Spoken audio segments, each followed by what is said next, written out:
When you're adding decimals, you want to make sure to add like terms. That means adding like place values to each other. Let's define our terms. This will represent 1, this will represent 1/10, and this will represent 1/100th. It would take 10/10ths to cover one whole.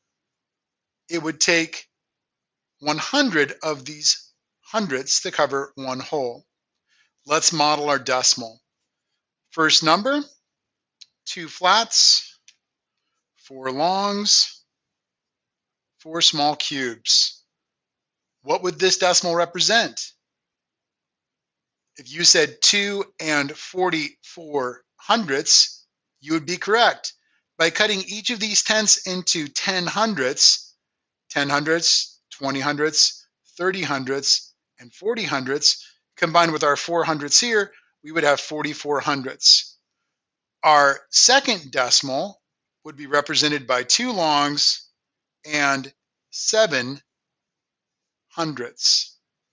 What's the value of this decimal? If you said 27 hundredths, you'd be correct. Again, if you cut 1/10 into 10 hundredths and a second tenth into 10 hundredths, this would be 20 hundredths plus our 7 hundredths.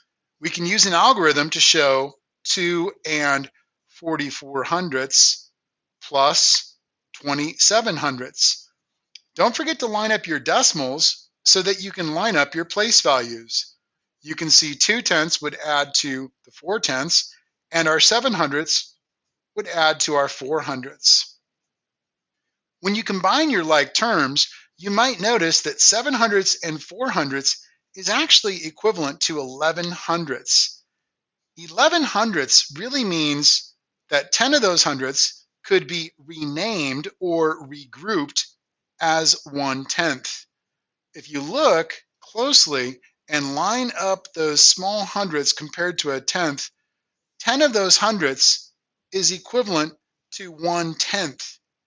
What I'll do is rename those hundredths as a tenth, and I'm going to regroup that tenth over to the tenths column.